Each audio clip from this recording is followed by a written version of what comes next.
guys, welcome back to episode 2. Grab a seat. We are at the table.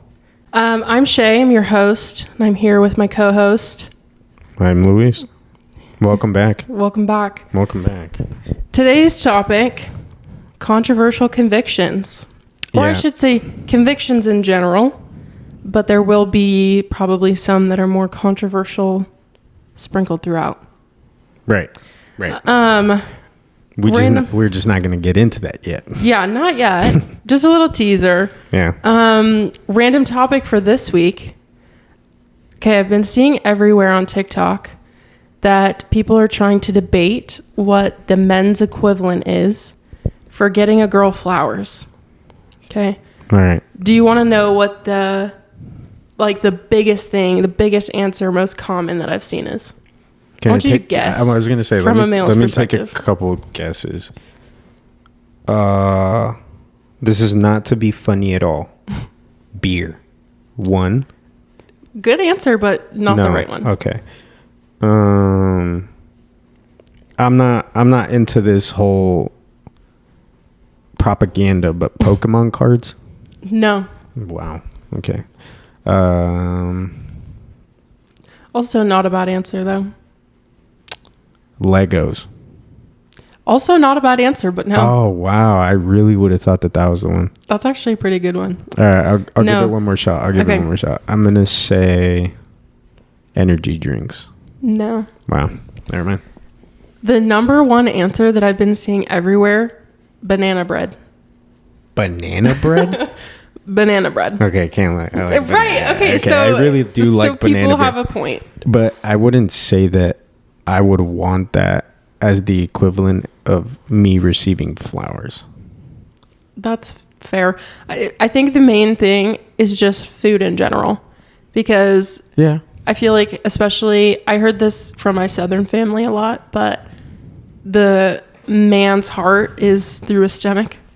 So you know how to feed a man and you're good. Yeah, they're not wrong. Yeah. They're not wrong. That's very true. I would say food, but I wouldn't say banana bread. Yeah, I don't know why banana bread just kind of took over. I'll have to show this video and like all the comments because it's every single comment and there's like thousands of comments. I think one person said it and everyone just started agreeing. Yeah, that's usually what we do as guys in the comments, especially like on TikTok and stuff. Yeah.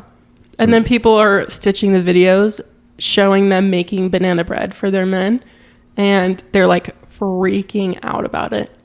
The men are just so happy. All you have to do is feed them and they're fine. Okay, so I have seen, I guess, like videos on topic of that where it's like a girl posting a TikTok and she's like, "This is my banana bread." And I'm like, what the heck are you talking about? That's so funny. Yeah, I did not understand it. And the comments are also saying that it has to be banana bread with chocolate chips in it. I've never had banana bread with chocolate chips. That's weird to me. I like it. That's how I bake it. I never had it. It's pretty good. You have to do chocolate chips and some type of nut. Well, I mean, yeah, almonds. Oh, I've never done almonds. Isn't that what banana bread has? No, I usually do walnuts. Oh, is it walnuts? Then walnuts, so. yeah. I think walnuts is the standard. Oh, okay. Then walnuts. I thought it was almonds. I don't know. I don't care. It's no, honestly, though, I love almonds. So I do. Shout out almonds. Maybe I'll try it next time. Shout out almonds for real if you're listening to this. Our shout out for the week. Yeah. Shout out almonds. Shout out almonds. Okay. Controversial convictions. Again, I'll say convictions in general. Yeah, I think it's fair because I think it's more of what we may think is controversial or what other people may think is controversial. I would actually appreciate people comment on I'm pretty sure you can comment on the Spotify and the YouTube. Not sure if you can do it on Apple, but I know you could do it on those two. And I would follow us on Instagram. Feel free to comment on the Instagram. And I feel like I would want to hear what people have to say to this, just because somebody might find something not controversial and somebody might find it a little too controversial to where it's offensive or something. I don't know. I think it'd be great for conversation and we could I don't know, add like a segment. Open the door for more conversation about it for sure. Yeah. I mean, it's kind of the whole point, right? Pull a seat up to the table. I'm ready to hear what you guys want to say. Yeah. I think also before we start really digging into everything, just to preface again that this is all like personal convictions. This Correct. Is not like condemning anybody. This is not shaming anybody. Right. Who does or doesn't do these things. This is not also like, as much as we try to preach the gospel and live lives like Jesus, we are not the standard. And everybody should have their own relationship with Jesus. And that's how you get these convictions, is spending time with him and what he wants you to do. So yeah, just to preface this video by saying that these were convictions based on where we're at in our lives, what we've been through, what we've needed to change. And just based on us and our own relationships with God. So take everything with a grain of salt, but we're just here to give our opinions. Yeah, exactly. That's exactly what I was going to say. Yeah. Okay, I think first one, big one I hear all the time is substances in general. So like alcohol, weed, smoking, all the things. Right. For me, I wouldn't so much say that something like alcohol consumption, I don't feel convicted. Mm-hmm. So obviously I'm not getting like blackout drunk. Right. But I do enjoy a beer every now and then. Like my dad and I have a thing where if our team plays on Saturday nights, so we support a couple teams, but the Mexican League we watch at nights here, right? Obviously. And if the game is at night, we're watching the game and enjoying a beer or two, and that's it. Yeah. That's like my cap. Yeah. Obviously if they're playing during the week, I'm not drinking a beer, but I think that's where it kind of gets different, or where people see it different.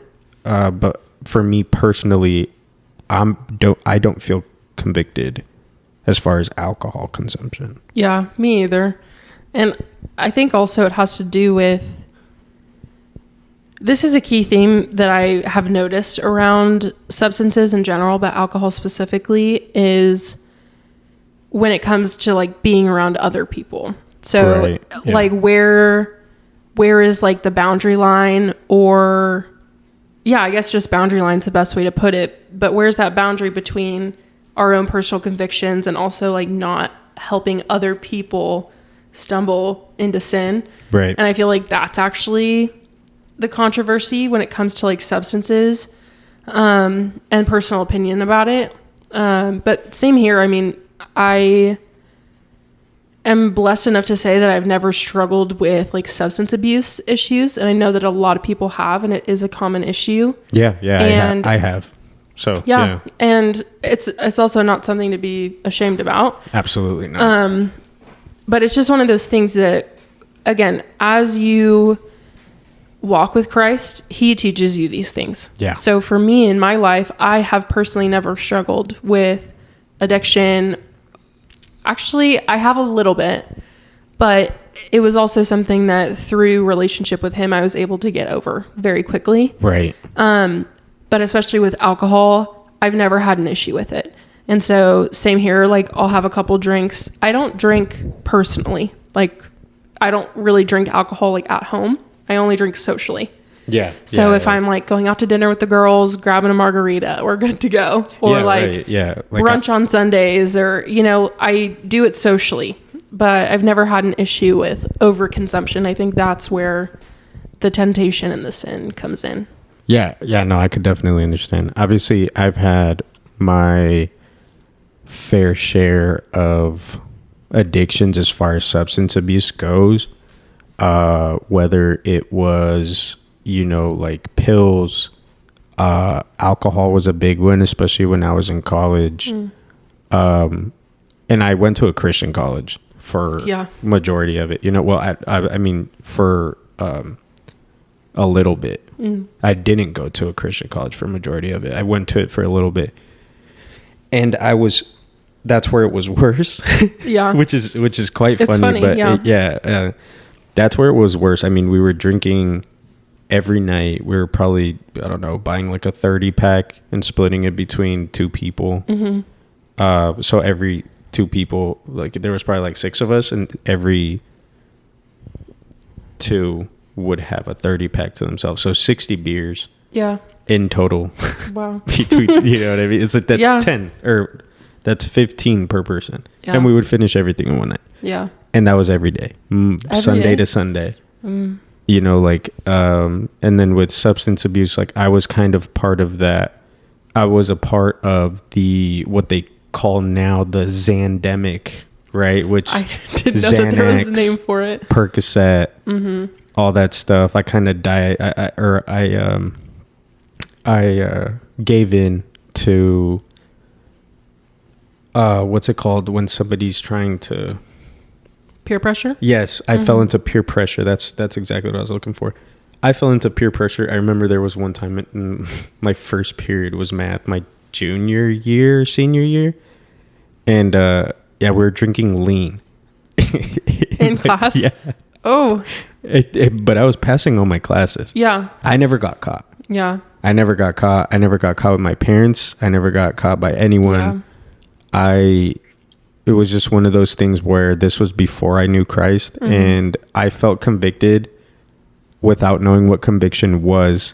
So I just quit. I quit cold turkey off of the pills very fast, just because I saw what it was doing to everybody else around me, and I was like, I don't want to be like them. I'm also a good kid. I didn't grow up in a bad place, or like I didn't have bad people to look up to.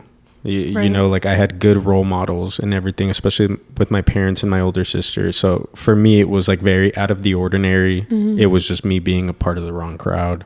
Yeah, and it's funny that it's very often the college scene that it happens in. Yeah. Because I remember, I mean, I was in Flagstaff at NAU, and if you know anything about Flagstaff, you know, not a great place when it comes to like Christianity. It's a very like new age, crystals, witchcraft, tarot. It's also just, again, very college heavy town. So, you know, there's cocaine, Xanax, Adderall, like everything. And it's so easy access. And so, I mean, same here when I was in college before I knew Christ, like I struggled with that. And, you know, if my parents are listening, sorry. But I dabbled in some of that stuff. Yeah, I think it's also like good for, if you haven't told your parents this. I never told my parents this, but if you haven't either, like, I think it's a good place to kind of, obviously, like, they can't get you in trouble. You already did it. Right. You know and what I'm I mean? Not doing it anymore, and you're not doing it anymore. And now you've found Christ. Right. Which is completely different to them, like, you getting caught in the moment. You know what I mean? Yeah. Yeah. I think I've talked about it to a certain extent with my family. Just not to the point where I can say like, oh yeah, I was definitely addicted. Like, no, I was just doing it because other people were doing it. Right. Yeah. So. And I mean, that's where I was at too. I was doing it because other people didn't. And I'm talking immediately, as soon as I was removed out of that situation, I wasn't even like interested in it. Right. And again, that just goes to show the influence of peer pressure, especially peer pressure is already hard, right? Like peer pressure already kind of sucks. But especially being peer pressured when you don't know Christ, it is so easy and so common to just like fall into worldly things. But substances especially.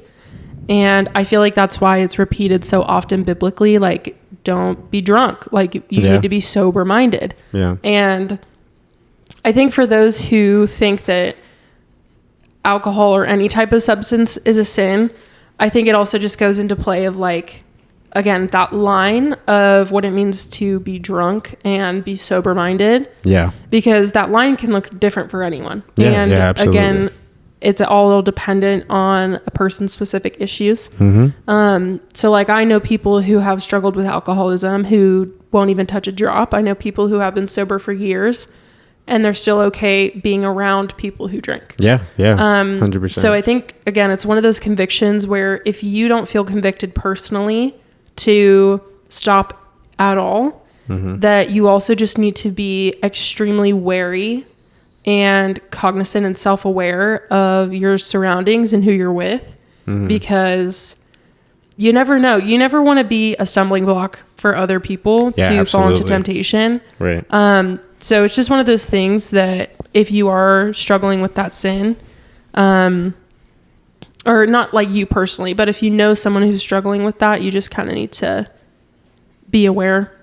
Yeah. I mean, ultimately it comes down to like self-control. I think obviously with maturity comes the ability to have a little bit more control over yourself and your actions, kind of discerning what's good and what's bad. But for me, it's like I have kind of a little bit of a story, but I picked up vaping during COVID. Me too. And I had a buddy that I met my first day at college when I went to that Christian college he was supposed to be deployed. COVID happened, so nobody was able to be deployed. He was in the Army. And he decided to go to the school where his parents met. Like he was like, oh, my parents met here. And they're married, obviously. They have this wonderful family. Yeah. So I'm going to follow their footsteps and come here. He played soccer with me on the team.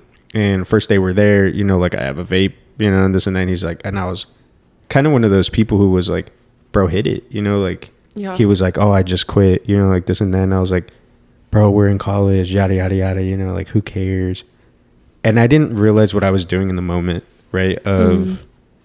But I was very much so like kind of peer pressuring him in that moment with somebody who literally had just told me about how he struggled to quit while he was in the Army and this and that, and but I think now when I think back, if somebody tells me that they are struggling with something, I'm the first person to kind of, I guess, like I'm the first person to let it be known that you can come to me and talk to me about these things because I've dealt with it. Whereas before, obviously, I wasn't that person. But life lessons, it also teaches you a lot, and the people that you surround yourself with. Yeah. And I mean, funny that you said that, because at our church, our pastor just spoke on that about like just being aware of who you're surrounding yourself with. Yeah, it's true. And also something I've always heard growing up is you are the sum of the 5 people closest to you. And that's very true. I mean, who you surround yourself with is very important. Absolutely. Just in terms of like, and this might be a controversial thing to say, I don't know, but when you were friends with certain people who, I don't even know if this is going to make sense, but I'm just going to like word vomit here. But when you were friends with certain people and you internally don't agree with their lifestyles, but you're choosing to be close with them and be really good friends with them, you're maybe in a subconscious way, but you're coming into agreement with what they do. Right. And that's not to say like you can't love people well while not agreeing with what they do, but it's, again, you become the sum of the 5 people closest to you. So if your 5 closest people, like take a look around and like see who you're closest with. And if it's people who go against stuff that you actually think you believe in, that also might just like be a wake up call of you need to check your own heart and just reevaluate who you're closest with. Because I mean, when I was working at a coffee shop not too long ago, I was in a really, really hard period of my life because I was saved. I was freshly baptized, but I was struggling with no one else at my job being Christian. And so the sum of the 5 people closest to me were non-Christians who would go out drinking, smoke weed every day, like hit the vape every day. Yeah. And it's just one of those things where it was like, okay, I needed to take a step back and see like, oh, like I actually don't want to be the person that does this. And again, it's not that I don't love those people.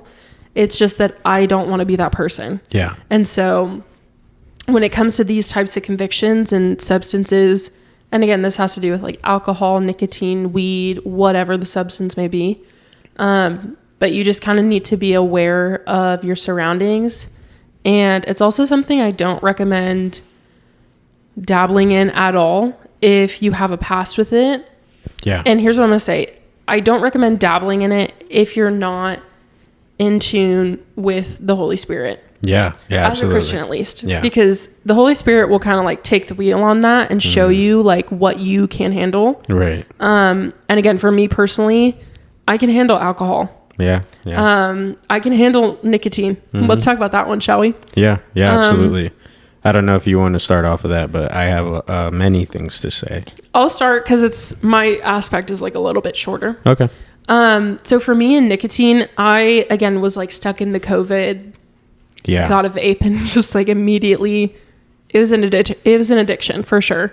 Yeah. And it was just like something I couldn't shake. This was again when I was working at BlackRock. Shout out to BlackRock real quick. Shout out BlackRock coffee. I've never had it before. But I was working at BlackRock and it was just like everybody was vaping. So it was just one of those things where I just fell back into it knowing that I already had a rough past with it. Right. Because I didn't have that boundary line set up when I needed it.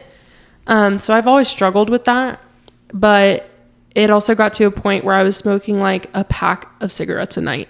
Yeah. And I would like go out to the bars with my friends and we're all like, okay, yeah, let's go outside and let's smoke a pack. Yeah, 100%. And I think for me personally, the conviction wasn't about nicotine.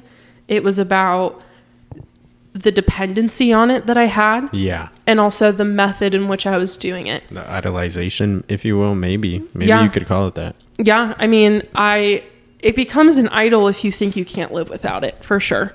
And it had gotten to a point where I literally would wake up and everybody knows if you've had a vape, you wake before, up and you pat the bed freaking out. You're like, where is it? I need to hit it. Like I can't start my day without it. Right. Yeah. It had reached that point. Or you got to hit it once right before you go to bed. Yeah. And then you keep saying, okay, one more time. But then again, also with cigarettes, like cigarettes weren't as bad for me as the vape was because the vape was just like more accessible, I guess. Yeah. Of course, you could do it anyway. But again, for me, the conviction came not again because of the nicotine itself, but because of the utter dependency that I had on it. And again, the method in which I was doing it. So for me, I stated this in the last episode, but I've always loved to sing. And like as a singer, you try to limit the things that affect your voice. Yeah. And let me tell you, vapes and cigarettes are like the number one thing that can kill your voice. But yeah, that was where, for me, my personal conviction of it came in. I still occasionally use like a Zyn pouch, but it's again, those convictions of like, if I'm placing something above God, that's where the conviction and like the sin comes in. Yeah. So for me, I'm finally at a point where I don't do that. And so that's why, again, it's not one of the things that I'm convicted about of needing to stop it completely. And Luis can take it from here to talk about the benefits of it. Yeah, before I get into the benefits of it, I also just want to kind of word vomit my own of like the same thing with vaping. I picked it up during COVID and it was more of, I had a friend who... She was working as like a medical assistant or something. And she was like the first person in our friend group who had gotten a real job. Everybody at her job was vaping. They were using the puff bars when they were popular. Yeah. And she was like, it's too strong for me. She had never even like smoked weed or anything like that. And she was like, do you want it? And I was like, sure. I don't know what it is, but sure, I'll take it. And sure enough, I did.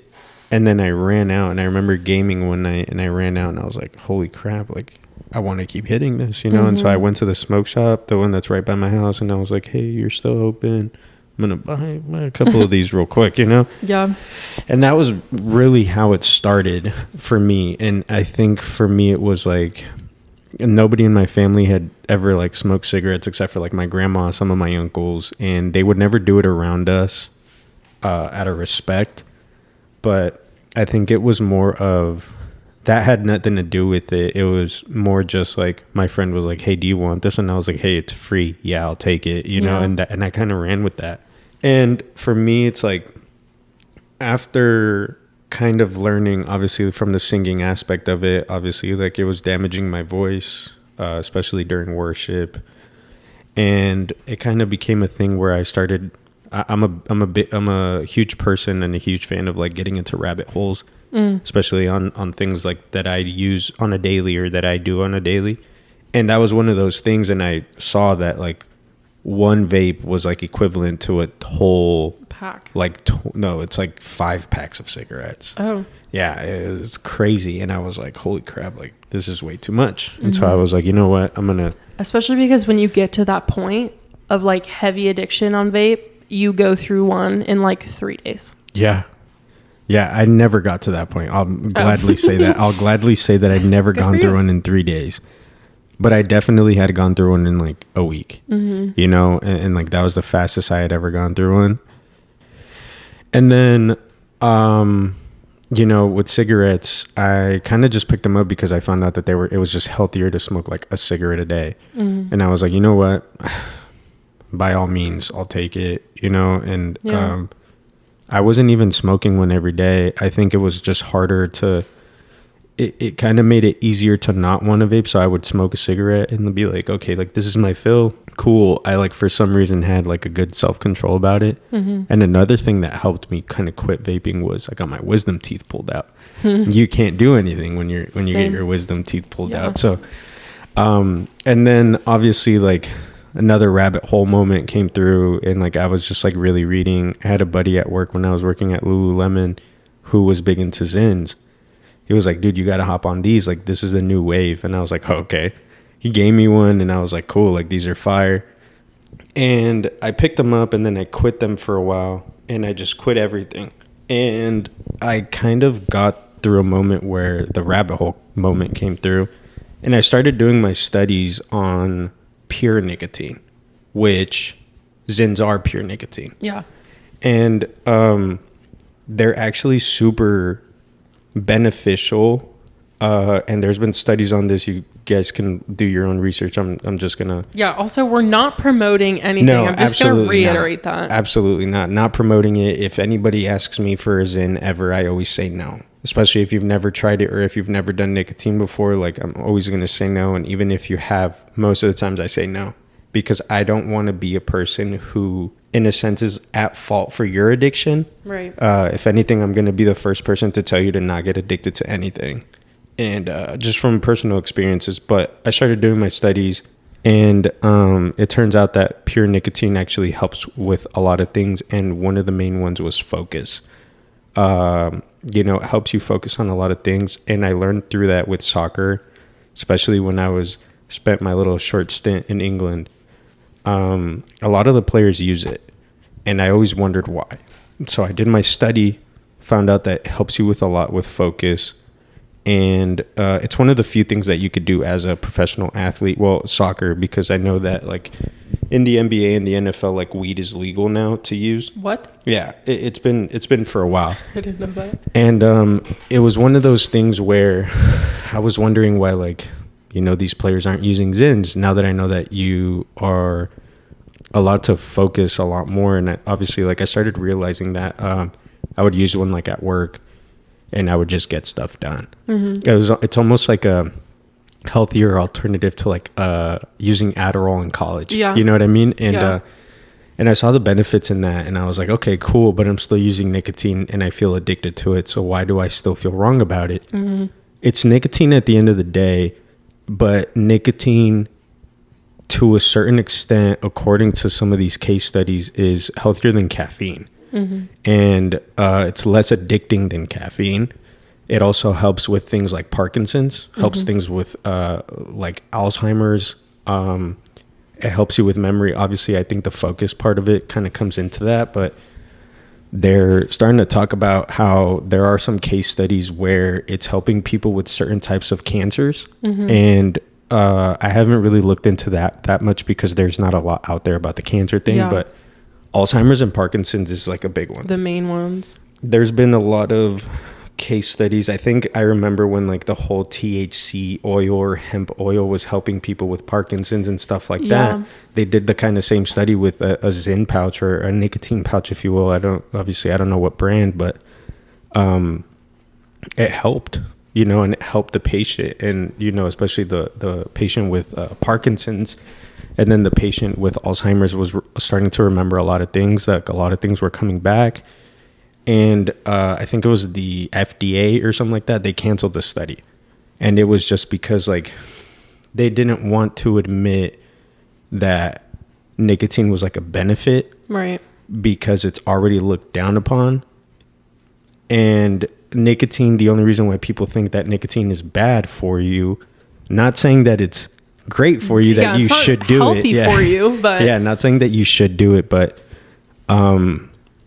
it gets a bad reputation because it's most of the time it's connected to smoking it, yeah. Tobacco, cigarettes. Obviously cigarettes have all those chemicals in it and stuff. And by the way, like nicotine or Zyn pouches are 99% nicotine and like 1% flavoring salt. Mm-hmm. So I mean, obviously you could see there, like there's a huge difference in I guess like chemical use or what it's made out of, et cetera, et cetera. But yeah, I mean, that's kind of part of the reason why I don't feel convicted about using them. Mm-hmm. And I use them on a daily basis, and it helps me at work. It helps me at the gym. It helps me in anything that I need to focus on. Like if I needed to do homework right now, dude, I'd be so locked in. Mm-hmm. And it purely comes from not only that, but obviously maturing, knowing my limits, knowing when, like not overusing it, obviously, because if you're overusing it, if you overuse anything, it's bad for you. Yeah. And again, the whole, like, if you place anything above God, that's when it becomes a sin. That's when you're idolizing this thing, saying this is the only thing that can take me out of XYZ. And I think that that's also the big issue with substances as a whole. Right. Is the dependency on it of like, oh, I need a drink to get me through this, or like, oh, I need a cigarette to I'm having a bad day, like I need a cigarette in order to like feel happy. When you start placing those cause and effects on substances, like, oh, I can only feel happy if I drink, oh, I can only feel happy if I smoke, I can, and especially I'm going to say this and we'll go into our next substance topic, but like, oh, I can only eat when I smoke. So, and I'm talking weed. Yeah. So we'll go into weed real quick as well, because know too many people who still struggle with that. Yeah. And it's because it's one of those, and I've always heard this, but people think sin is freedom until you try to leave it. Absolutely. And it's because of that. It's because it gets to a point where you genuinely convince yourself that you cannot function without something. Yeah. And when you get to that point, like, you are lost in that. Yeah. And for me personally, so little fun fact for you, my birthday is 4/20. Yeah, right. For those of you who know, that's obviously National Weed Day, or international, national, whatever it is. I think it's just National Weed Day. And growing up, and I think this also probably had an effect on me before I even realized, but growing up in like middle school, people would approach me on my birthday and be like, oh, it's National Weed Day, right? Yeah, 4/20. And like, I never knew that until I was told it. Right. And I think that kind of is what put it on my radar. Mm-hmm. And again, obviously leaving for college, NAU is a place where that kind of stuff is not only readily available, but heavily encouraged. Consumed. And it got to a point where, and again, it's also the like inhalation of it and like the smoking of it is when you really run into some issues, because again, like as a singer, I don't want to mess up my voice. Right. And I just hit my funny bone. That really hurt. But it got to a point where I was smoking, like I needed to smoke a dab before I went to work. Holy, yeah. No. Yeah, and I was a server. Like my job wasn't hard. Like I was like, oh, I need to take my pre-dab before work. Like, that's crazy. And so I would do that, and then I would, while I was smoking my dab, I would roll myself a joint to smoke after work. Yeah, that's crazy. I don't tell this to a lot of people. Yeah. So you guys are getting the full me right now. Which is great. That's kind of what we want. Yeah. But it had also gotten to a point where, again, the people I had around me was also not helping, because I had put myself so deeply into a hole where that was all I knew. And that's where I also got introduced to what I brought up earlier, the cocaine, the Adderall, the Xanax. Like when you put yourself in those situations, that's all you know. And in my last relationship, I was dating someone who used it so heavily. Yeah. And I don't want to talk bad about him because he is who he is. Right. You know, like I still have love for him. Yeah. He's not a bad person. I think he's just so trapped in that same situation, you know? Yeah, of course. Using substances as an escape. But because of my relationship with him and his heavy substance abuse issues, it became an issue for me. Yeah, and I mean, to the point, because you're spending every day with this guy. Yeah. So I mean, we were living together. Right. But yeah, it had just gotten to a point where I was encouraging it unconsciously by choosing this person every single day. And so I was around it and I was smoking like insane amounts of weed. Yeah. Luckily, again, I've never struggled. I don't want to say I've never struggled with addiction as a whole, because obviously you can be addicted to other things other than substances. Right. But I've never struggled with substance addiction. And so luckily enough, praise to God for this. But as soon as I was out of that situation, I didn't want it, didn't care for it, didn't seek it out. I never sought it out myself unless it was like placed before me. And that's when I kind of got into it. But again, I think there's a line to be drawn when it comes to weed as a substance. Right. Because again, it's not just the smoking. Like even if you have an edible, again, biblically, we're called to be sober-minded, and weed and alcohol are like the number 2 things that really just mess with your psyche. Yeah. In a long-term way. Like weed, especially, like if you have really, really heavy reliance on weed for a really extended period of time, that messes with your psyche in like a long term. And I know people who have stopped using it and still struggle years later because of the effects that it had on them years prior.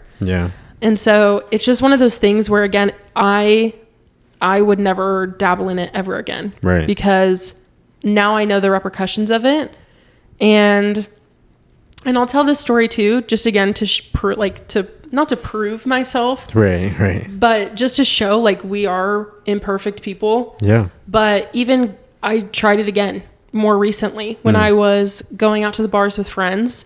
Someone had a pen and said, peer pressure again, right? Peer pressure is just so easy to fall into. Hit my pen. But that's what they said. They're like, hit it. Like, I dare you to hit it. And I was like, never dare me to do something, because I will most likely do it.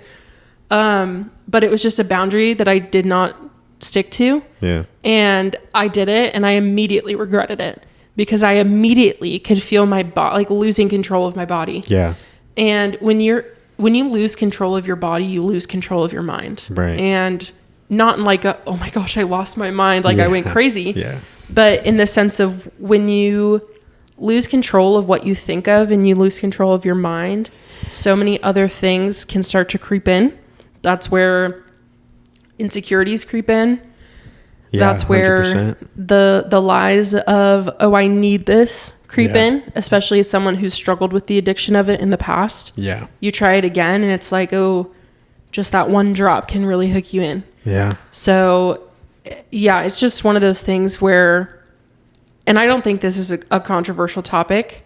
No, but not at all. Weed is not good. Like, don't do it. No. Don't do it. It's one of those things where it's like you can't have just a little bit of it and like be okay. And I know people who still do that. And again, it's not condemning them, but it's just, if you feel like you have such a heavy reliance on something to the point, again, where you say, I need this thing in order to, I feel like with weed, a common one is like to eat. I need weed to eat. I need to smoke to eat. Or I need to smoke to relax. Or I need to smoke because I have anxiety. I think that's such the biggest, like, it's the biggest propaganda thing.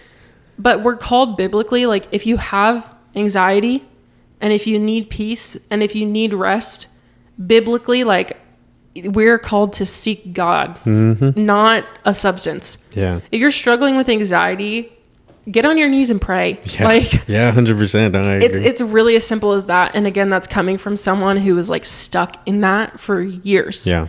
Like, and now that I'm out of it, I can see it so much more clearly. Yeah. Of like, no, I don't need anything. I just need Jesus. Right. And I'm good. Right. Yeah, I think for me, I also kind of want to preface, I'm going to backtrack a little bit. I'm not addicted to sins, by the way. Like, yeah. 100% not addicted. Like, I can absolutely live without them. There's no idolization there. And again, I feel confident in saying that we wouldn't bring up these things if we also weren't aware of our own situations. Yeah, right? Yeah, absolutely. Like, we're not going to come on here, hopefully. I'm not going to speak a lie. Yeah.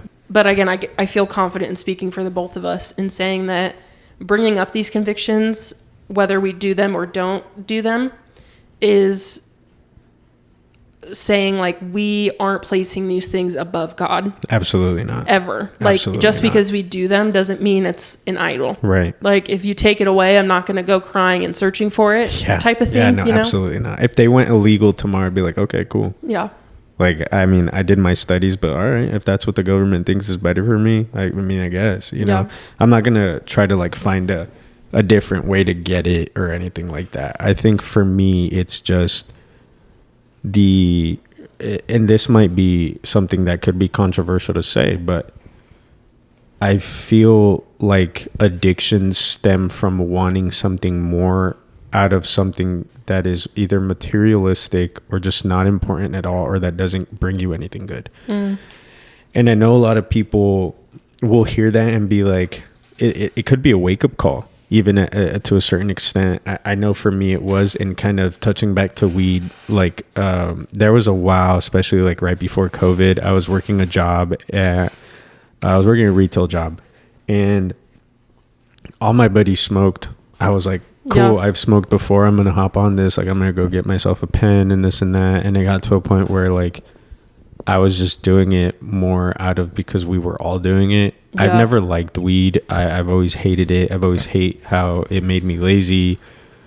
I hated being lightheaded, you know, etc. I hate the smell of it. I think it's, and I'm gonna bring this rank. Up too real quick in the same realm of that. Right. I've heard so many people say it makes you so paranoid as well. Yeah, absolutely. Like even to this day, because like when I was smoking back then, like I remember going that year, especially 2019, like smoking every day.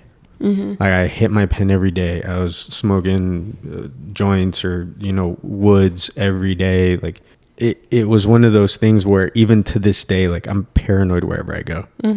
And it affected me long term. Yeah. It affected me long term because of the fact that I let it get the best of me in a moment where I was very vulnerable. And to this day, I'm paranoid a lot. I always feel like somebody's watching me. I always feel like somebody's out to get me. If the cops roll by, I know I'm a good kid. I know I'm doing the right things. But if a call rolls by me, I'm like, oh my God, like they're going to stop me. I'm going to get arrested, you know, like whatever the case may be. Like, and people will always immediately jump to like, oh, well, what are you doing that's wrong? And I'm like, well, nothing. It's literally just a paranoia.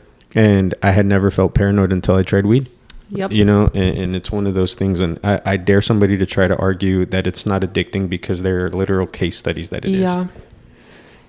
Because in reality, it's kind of like you said earlier, like anything's addicting. You know, like video games, you know, that's a big one. But yeah, video games are addicting. I have a buddy who cannot go a day without playing video games. Yeah. Whether it's before going out, coming back home, whatever the case may be, like anything can be addicting, especially if you make it an idol in your life. Absolutely.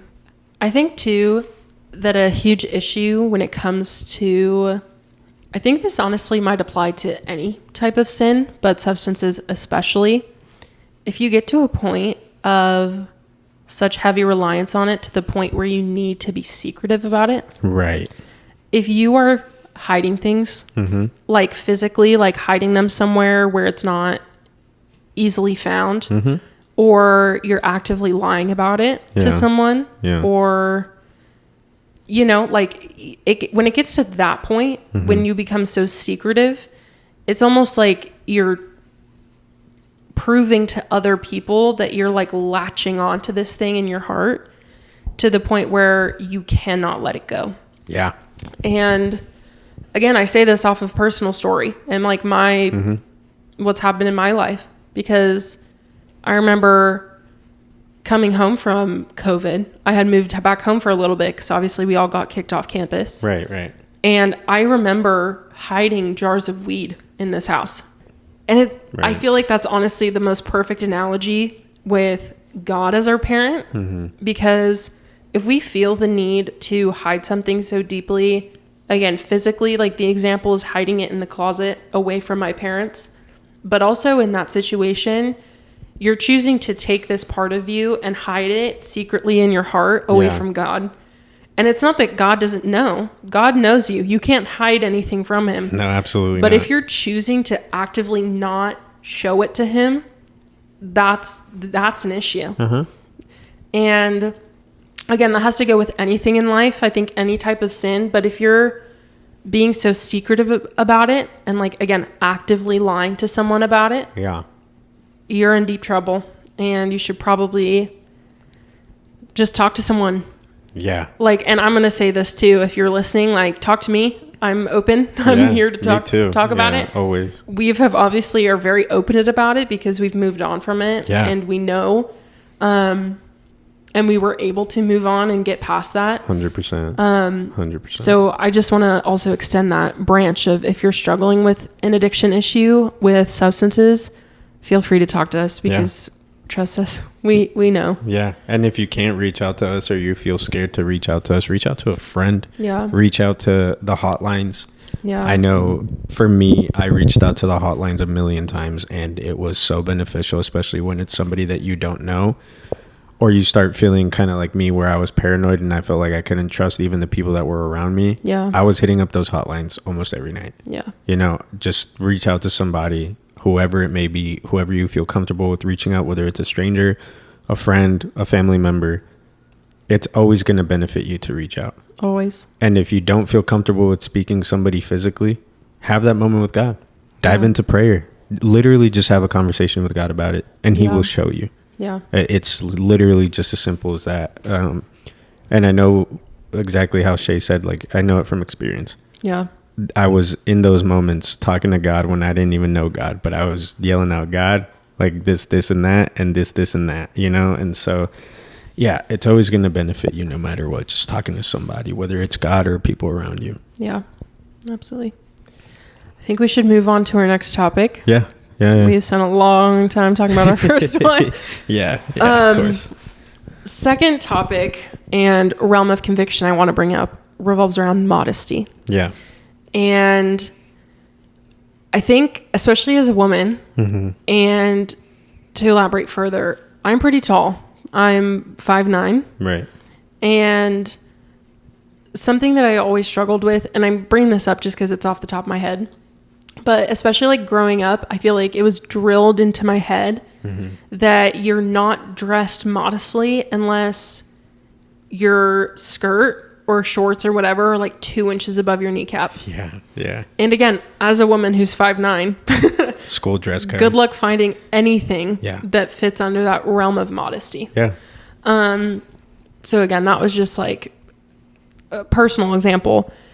But the idea of modesty in general is something that I have always struggled with when it comes to Christianity and giving my life to Christ. Yeah. And I feel like a big reason why is because when we look biblically, we are given an example of modesty in terms of the heart. Yeah. And I think too, it comes like culturally, like what's culturally modest, because I mean, if you look in like the Middle East, like this is a crazy example, considering the state of their world right now. But in the Middle East, you're dressed immodestly if you're showing anything other than your eyes. Yeah. And so I actually want to touch on that before you kind of get into it. Yeah. I do know, not only because of friends, but also because of research. I'm also one of those people that loves to dive into other religions and stuff like that. A lot of that in the Middle East, or I guess just Muslim culture in general, for a woman to cover up and they're only allowed to show their eyes. Like I know certain people who are so deep into Islam where they can't show their knees because knees are considered like provocative. Yeah, provocative. And it really goes as deep as to say that, you know, and this is in the Quran, you know, but Muhammad, you know, was somebody who was hypersexual, addicted to sex, etc., whatever you want to call it. But that's kind of the culture in these countries in the Middle East or in India, you know, where you hear a lot of these cases of where women are getting taken advantage of, you know, sexual assault, rape, etc., you know, but it's just one of those things where it's so it's in their quote unquote word of God. Yeah. That it just becomes so instilled and, you know, drilled into their heads that at any given moment, a guy can't look at a woman without, I guess, like thinking sexually. Yeah. And, you know, committing adultery is so normal for them because of that's what they learn from such a young age, to the point where women have to cover up so that guys don't fall into temptation. That's just wrong. Yeah. And I think as a whole, and I say we in general, but me specifically, I start to question like who defines what's modest, right? Right. Because again, when you look culturally around, there are hundreds of different countries that have different ideals of what's modest. And I mean, especially when you start to look at, again, like the example of the Middle East, and just, again, what you were bringing up about how it's so normal for them to sexualize women, you also start to question if an ideal of modesty is, instead of being based around what's actually modest, bear with me, okay? I hope this is going to make sense. I'm hearing you.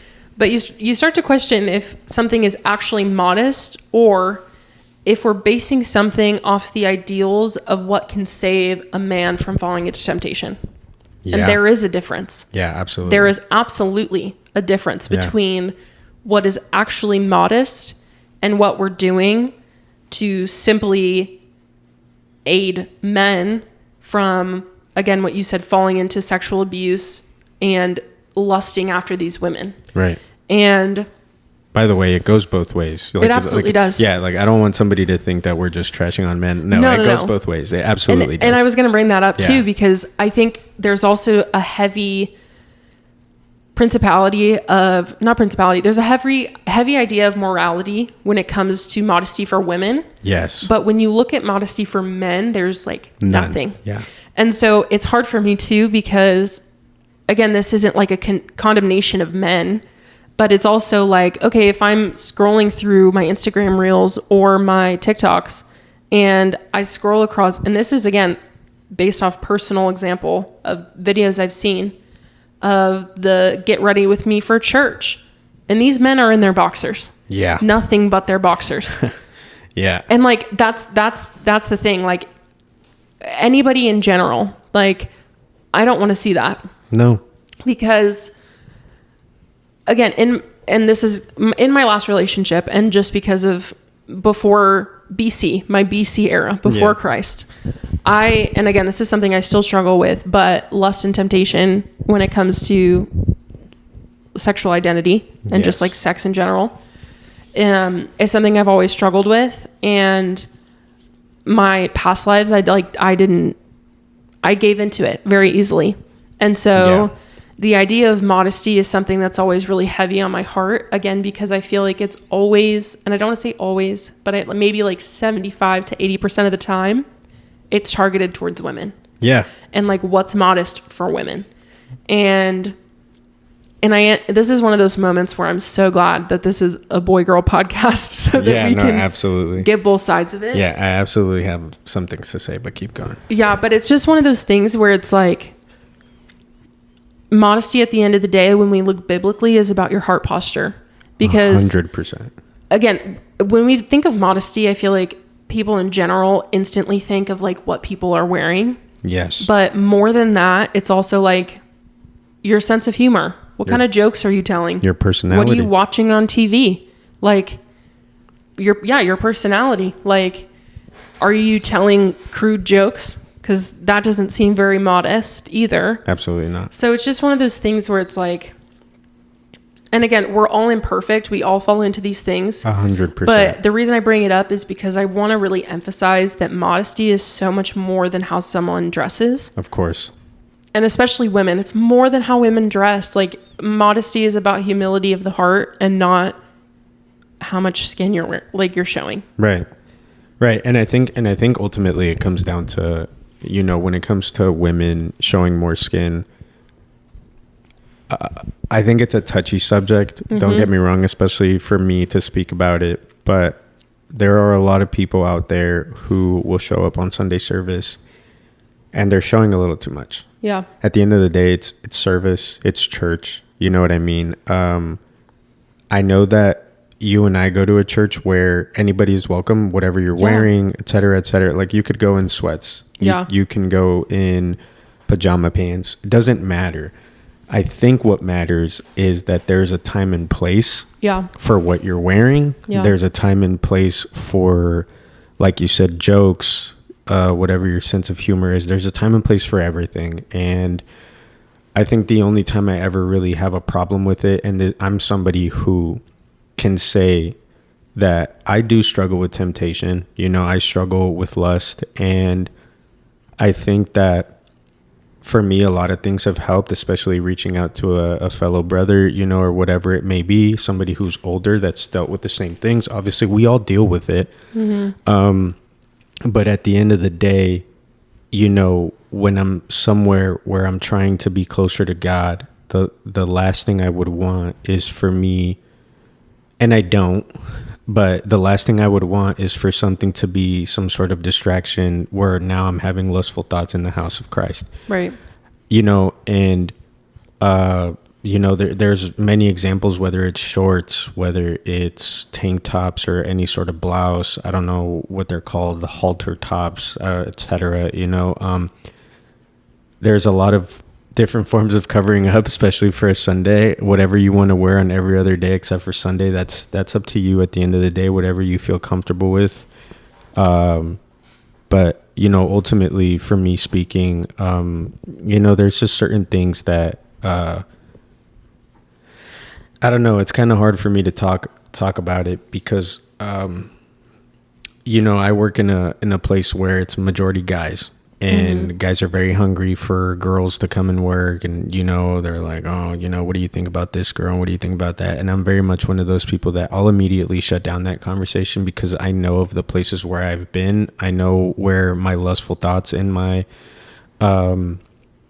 you know, temptations have taken me. And I'm not proud of them. You know, it obviously it's shaped me into the person that I am today. But at the end of the day, like, you have to have that self-control in what is tempting to you, what are you doing to get better at it and stuff like that. And I think modesty is 100%, like you said, like, it has to do with your heart posture. And I know for me, it's one of the biggest convictions, you know, for me to look at a girl who's maybe not wearing a lot of clothes or wearing skin tight clothes, whatever the case may be. I think it's just best to kind of do your own thing and look elsewhere. You know, especially at the gym. You know, now that I'm hitting the gym, you know, there's a lot of girls that go to the gym and they're wearing a sports bra and booty shorts. And I'm like, all right, you know, and I've been very good about it. You know, I tend to just stare down or close my eyes, especially if a girl's passing in front of me, because I'm not there to look at women. I'm there to better myself, you know, and I think we kind of just, you know, you're allowed to wear whatever you want to wear. You know, I'm not going to stop, even if I had a partner, you know, like, I'm not going to stop her from wearing whatever it is she wants to wear. I just need people to understand that, like, there's a time and place for certain things to wear. Yeah. There are things that I have an opinion on what's wrong to wear, but I'm not going to talk about too much. Like, I'm not going to touch too much on that because it just comes down to personal opinion at the end of the day too. Yeah. But there are things biblically about it, you know, and yeah, ultimately, you know, also as a man, just to kind of keep going on this topic is like, the heart posture and my sense of humor, or just people's sense of humor. I said mine, but I meant everyone's. There are certain things, and I know a lot of guys can hear me out on this, but we love to make, for example, like gay jokes. That's just that's always been the theme of a guy, is like, that's how you get along with your bro. And, to a certain, I think there's a certain cap that it hits where you're just like, all right, like, this isn't funny anymore. And I think I'm at that point, where crew jokes, any type of sexual joke, or, like anything like that, I'm kind of out of that phase. I don't think it's funny anymore. Yeah. I kind of just want to grow out of it. I'm 26 and, I'm trying to get my life together. I'm worried about other things. And the last thing I want is to kind of be in a serious moment and somebody like make a sexual joke or just like say something like, your mom, it's not funny anymore. Like, I'm sorry, but I'm so out of that. I'm so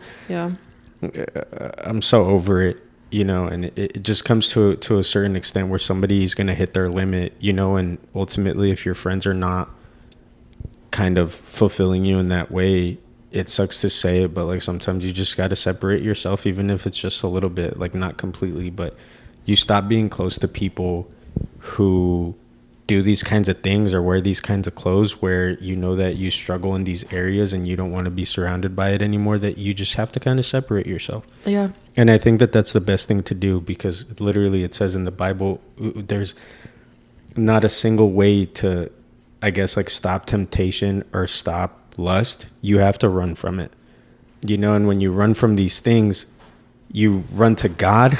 Like, I don't want to say that in such a simple manner of like just run away. No, like you have to run to God in those moments. And I think it's just the best thing to do. At the end of the day, I'm not one to sit here and talk too much about clothing or modesty in general. I think it most of it for me just comes down to my opinions, but obviously there are things where it could be biblical, and I'm just not one of those people who is fully knowledgeable in these kinds of things, but I shared my opinions. And I also want to preface this by saying that we are also, like, I don't want to say new to Christ, but like we are still fresh in our journeys. Yeah. And convictions change. Yeah. That's another 100%. Thing too. So like, no matter what conviction you have or no matter where you're at, things change pretty quickly. Yeah. 100%. So this is just like where we're at right now with our convictions, and these could change just based off conversation, spending more time with God. Yeah. All of these can change. But just to continue on modesty real quick before we change subjects again, something that I also find very important when we're talking about modesty, and something that you kind of brought up, is the idea of, instead of placing the heavy burden of modesty solely on the viewed person, you also need to be teaching people like how they should be looking at other people. Absolutely. And like when you're raising a child, like you especially, I think this is just because of today's society, like things are so easily accessible when it comes to temptation and like looking at women, looking at men, looking at these things online. 100%. It is way, way, way too easily accessible. And we need to be having the burden to teach people what it means to look at someone as a son or daughter of Christ. Yeah. Instead of the object of your temptation. Yeah, no, I absolutely agree. They themselves are not an object of temptation. They are a son or daughter of Christ. Yeah. And when I notice that when I find myself being tempted by something or someone, mm-hmm. I have to look at myself and I have to say, like, why am I feeling this way? Yeah. Because again, it's not about what the person looks like. It's not about what the person's wearing. Right. It's about my issue. Yeah. Like I'm the one with the issue mm-hmm. if I'm viewing someone immodestly. Yeah, absolutely. And I think that, again, that's just where it comes down to the whole, like, it's a heart posture of, you can be in a burlap sack and still be immodest. Yeah. And again, that's just about heart posture, because if you are saying crude things, if you're like sexualizing something, that's the principality of modesty. Yeah, and you know what? I think a lot of people have an issue with that. I think there are too many guys who are out there who always love to touch on the subject of like, oh, wow, look at her. Look at what she's wearing. She's basically asking for it. I think that is my biggest pet peeve. And a lot of it comes from what my parents taught me. I also am the only boy of 2 sisters. Yeah. And my first reaction whenever it comes to women or trying to stay on track about my lust or temptation, my first thought is, what if somebody thought about this of one of my sisters? Yeah. And, or my mom, you know, even at that point, or one of my friends who's a girl, you know, like it just comes down to that. And I think these guys who, especially on social media, they need to, I think there needs to be a stop, you know, of this idea of, oh, you know, women are dressing like this because they want to be looked at like this or whatever the case may be. I think we all want to look pretty sometimes. Yeah. And our version of pretty is different always. Yeah.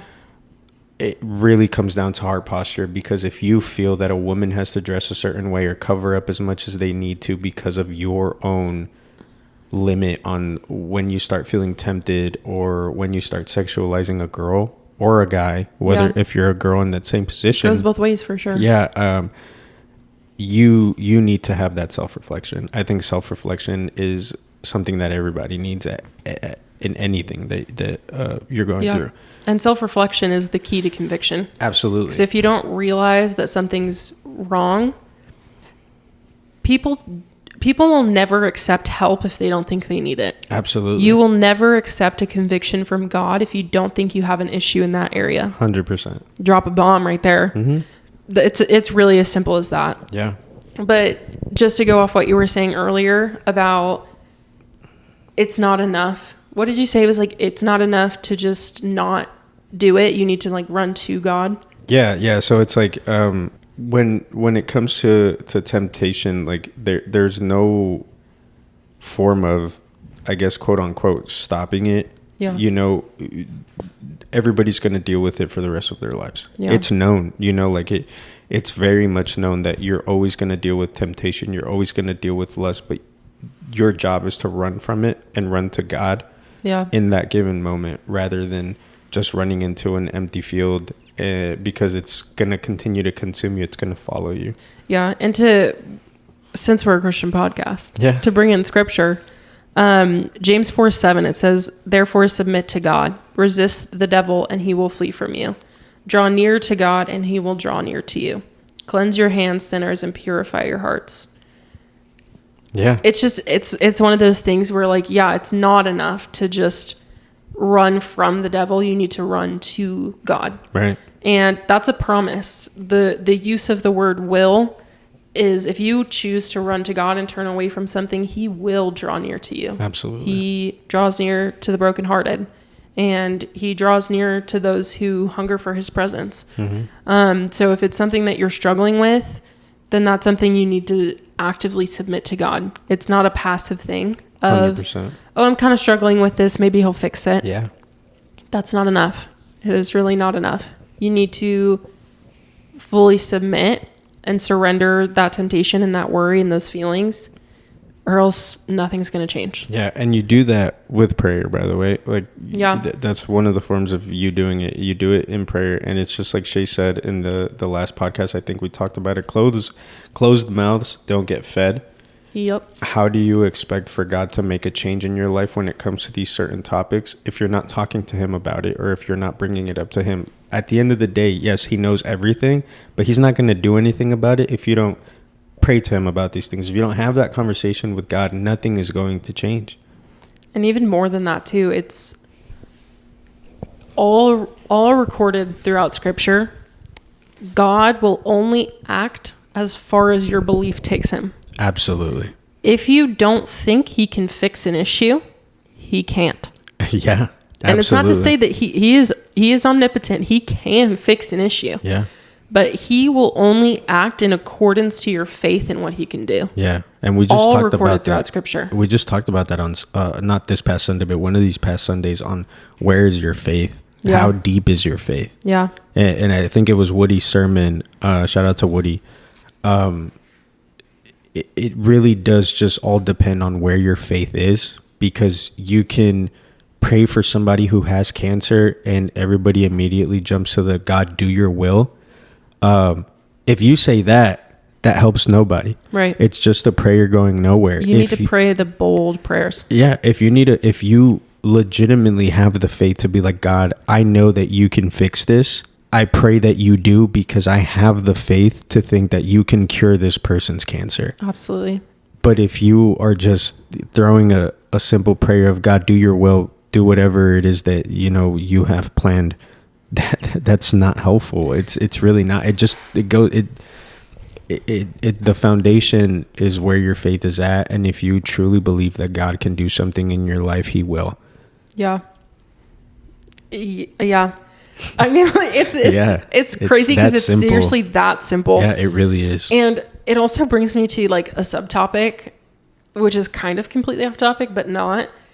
Saying to someone, "Oh, I'm praying for you," is like that is simply not enough. It's not. It's not enough. It's not. And so something that I am doing in my own personal Bible reading is reading the Bible in quadrants, which means you take Genesis through Malachi, that's a quadrant, Psalms through Song of Songs, the Gospel, Matthew, Mark, Luke, John, that's one, and then Acts through Revelation, so that's one. Right. So you read a little bit from each. And as I've been doing that, I'm noticing so many connections biblically, like throughout scripture. And something that I just read in Genesis is obviously the story of Abraham. Mm-hmm. And we look at Abraham fighting as an intercessor for the cities of Sodom and Gomorrah. Mm-hmm. And he is but he is actively interceding for someone's eternity and fighting it with God. Yeah. And he's saying, okay, God, if there's 40 righteous people in that city, don't do it. God says, okay. He says, okay, well, if you're okay with 40, let's bring it down to 30. He keeps going until 5 people. Yeah. And that's something that's so important, because I feel like not a lot of people realize that, is the importance of acting as an intercessor in prayer. Because if you're not willing to intercede on someone's behalf for a miracle or for someone's salvation, for someone's eternity, then why are you praying? Yeah. Like that's a whole other controversial thing. But simply saying, oh, I'm praying for you is not enough. You need to have the follow through. You need to check on that person. Yeah. You need to actively act as an intercessor because they need it. Yeah, absolutely. I think it fully comes down to and we have the example of, our friends who are miraculously having twins. Yay! They just announced it today. I'm so excited about it. And I think that for me, that was one of the biggest things that I took very importantly to really pray on, because when I first met them, the first time I was ever invited to their apartment, that was one of the things that they were very open to me about, was trying for babies, and obviously like they were both open enough to share about their fears and their excitements. Yeah. And I took the I almost want to say it's my fault because nobody, as far as I know, nobody in their family is a twin. No. Yeah, it runs in either of their genes. Yeah. And I specifically remember in prayer was for the Lord to perform a miracle in this pregnancy. Yeah. But at the end of the day, it's having that faith in prayer and having that faith in that God will do something. Yeah. If you open your mouth. Yeah. Truly. And again, it's simply not just opening your mouth, because you can say all the garbage prayers that you want. Absolutely. But if you don't fully believe that he can take something away or fix something, he can't. Yeah. Because he will only ever act on your belief. And that's because he loves us so much that he wants to be in partnership with our belief. Absolutely. He absolutely can perform miracles without me asking, but he wants me to be bold enough to ask. For a miracle to happen. Yeah. Yeah, absolutely. And we got a little off topic there, but to tie this back into modesty before we move on to our next topic. Yeah, I totally forgot. I just wanted to cap off the modesty portion by saying, just kind of like recapping what Louise said earlier about there's a time and a place with what you say, what you wear. And again, with the substances, what I said is you just need to be self-aware. Yeah. Again, this also comes with time with God. Mm-hmm. Again, I don't think it's always about what you're wearing. Mm-hmm. There's more to it. There's always more to it, but obviously what you wear is important. So, okay. It absolutely is. Let's move on to, is it okay to cut someone off? Are you asking me? Yeah. I mean, let's go into that topic. 100%. I think it absolutely is. There are many people in my life who I've cut off, not only for growth, but benefit, whatever the case may be. I think it also kind of ties into, why are you cutting somebody off? Yeah. If you're cutting your friends off because this girl you're dating or this guy you're dating doesn't want you to be friends with them and wants you to spend more time with them, that's a moment where it's wrong. Yeah. If you are hanging out with people who just aren't at that level of maturity as you, and you're slowly starting to see that they're not people that you should be friends with, I think that's a space where you are absolutely entitled to cut somebody off. Yeah. Whether it's a relationship, whether it's friendship, sometimes it's even family. You know, as sad as it could be, sometimes it's even family. That's a hard one. I know many people who, and including myself, like, you cut off family members from your day-to-day life. Obviously, you still have like the Christmas calls or whatever the case may be, where you will talk to them, but I don't think if it's not bringing you growth, if they're not following you, or not following you, but they're not by your side getting closer to God, or it's not letting you grow in your faith, etc., I think that those are areas where it's safe to cut somebody off. Yeah, absolutely. I 100% agree. And with that whole like confrontation thing too, I think if you're cutting someone off just to avoid something, that's where it's like, okay, just confront them, be honest. Yeah.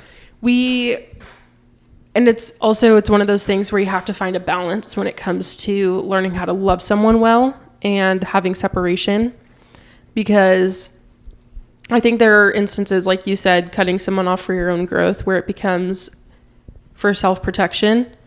And if I know that's being around someone or just like talking to them, being friends with them is causing an issue in my personal relationship with Christ, then that's where I know like the red alarm goes off. Yeah. To where I'm like, okay, I do need to put some separation here. Yeah. But sorry. No, good. You're good. I was just going to say again, if it goes into that avoidance topic of, oh, I don't want to bring this up because I am just scared of the confrontation and I don't want to have that conversation. Yeah.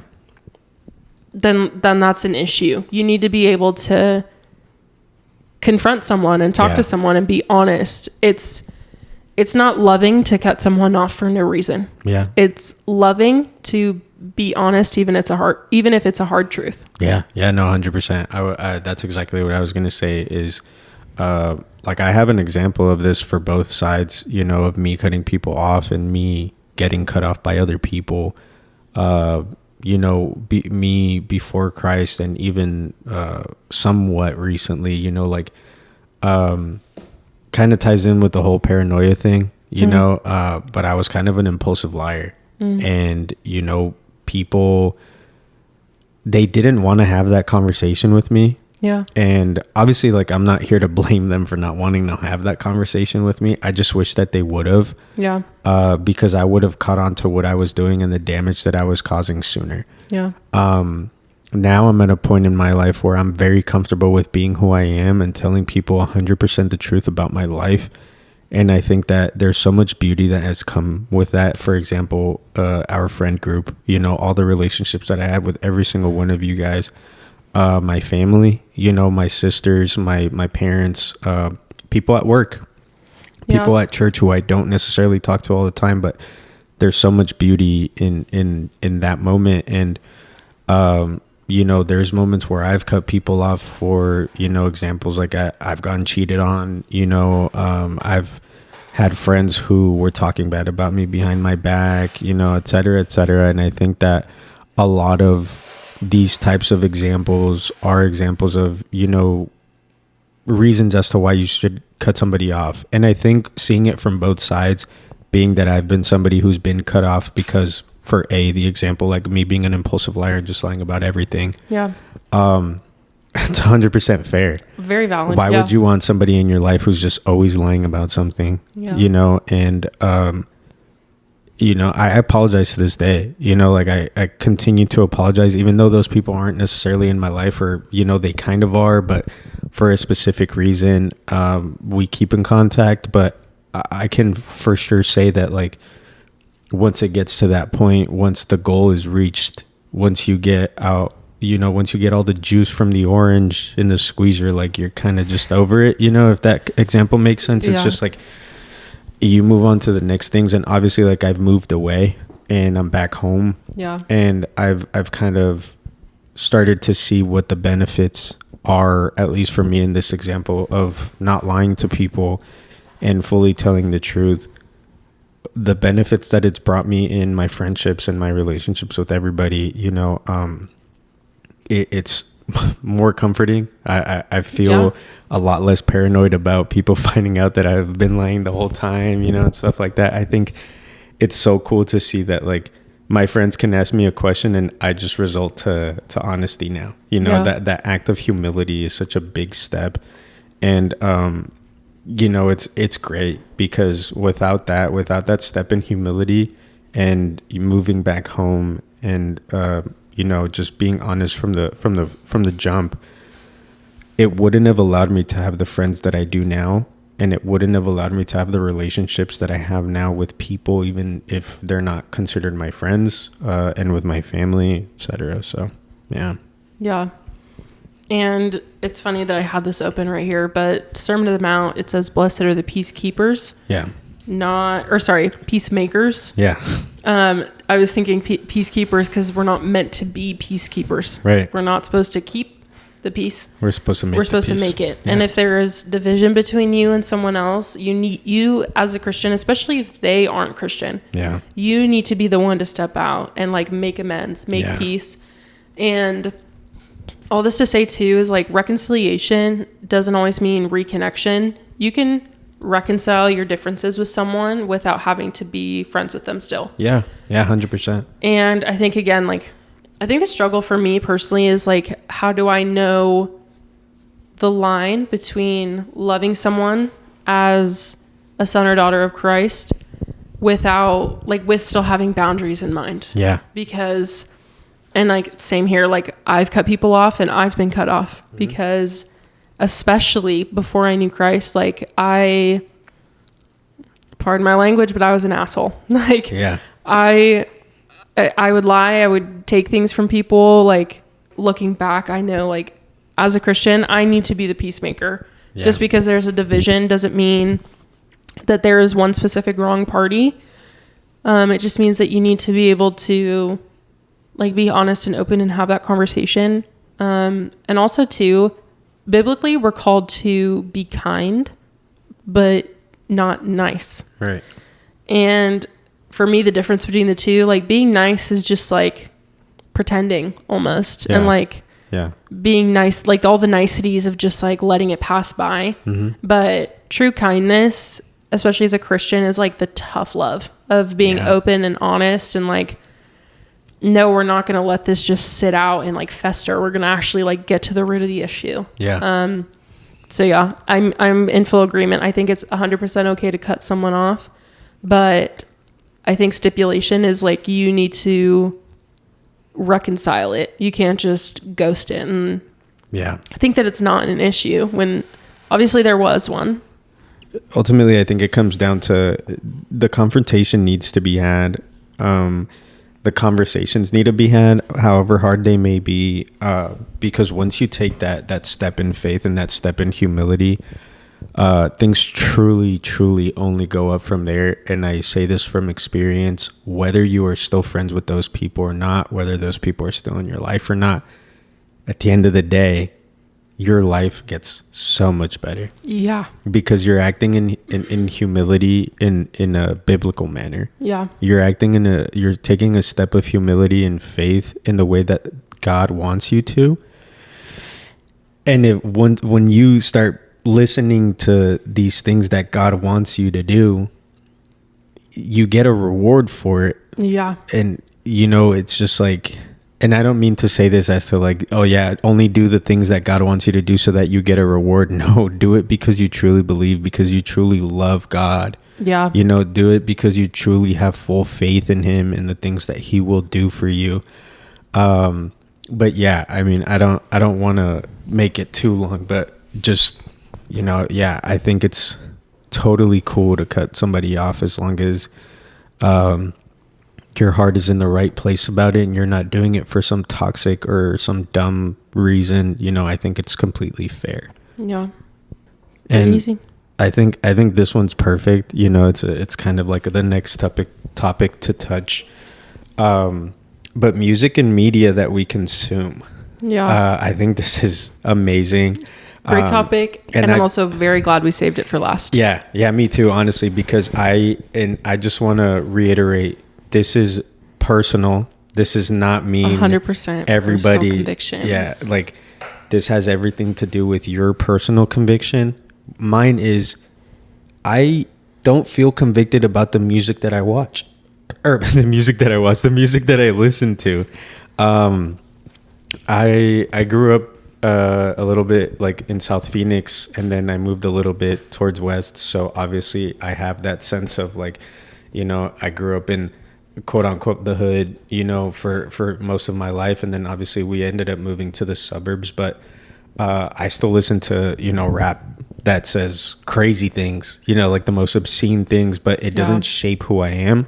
Yeah. I think a lot of it, obviously, like it has to do with my self-control and where I am in my relationship with the Lord.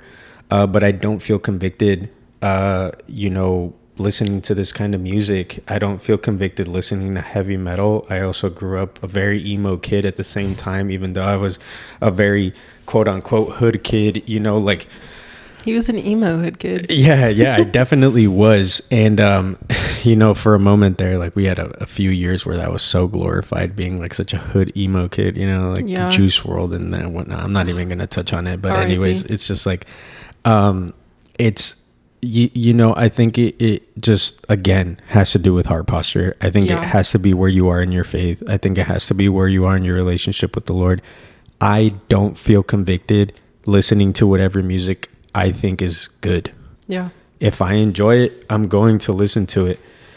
Obviously, I'm not going to put somebody in an uncomfortable situation where they're like, hey, can you change the song? Yeah. No, but I'm also not going to be like, hey, you're my friend from church. Do you want to just listen to worship music? No, I think there's a safe space in between of listening to music that's not necessarily worship. Yeah, it's considered secular music, but at the end of the day, don't judge me, you know, for what. I mean, if we're going to get technical, the happy birthday song is secular. Right, exactly. Like, and that's kind of what I meant as far as like my biggest upset is, or I guess I should say the thing that makes me the most upset is when people are so quick to be like, oh, you listen to secular music, like you listen to music you're not supposed to be listening to.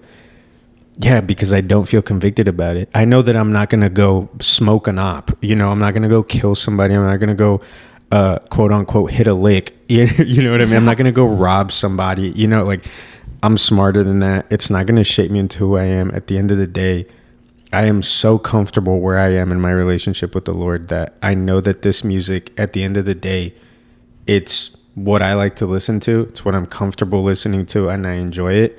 Yeah. But it's not going to shape me into who I am. You know what I mean? Like, I'm not going to be this good kid, and then out of nowhere you see me and I'm over there robbing a bank. I'm not doing that. It's just not going to happen. Let's be so for real. Yeah.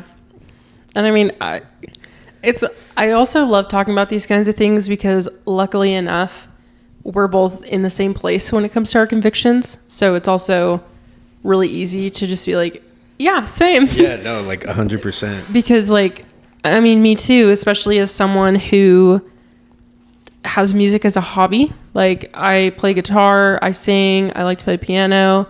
Music is a hobby. And so being able to balance that with also exploring new music is also really important to me. Yeah, I mean, ultimately, at the end of the day, I think for me, you can listen to whatever it is you want to listen to, but if you do feel convicted, you should stop listening to whether it's music, podcast, whatever it may be. Obviously, we're talking about music right now, but just media in general. At the end of the day, if you're listening to something where you're feeling convicted listening to it, I know I've had that moment. I'm a big fan of the paranormal. I'm a big fan of conspiracy theories. But at the end of the day, like, I've listened to people talk about certain topics that I'm into, and then they start getting into something where I immediately feel convicted. And there is a certain somebody, and I would love to name drop, but I always, Billy Carson is somebody who I enjoy listening to. Billy Carson. I think his ideas are outright stupid.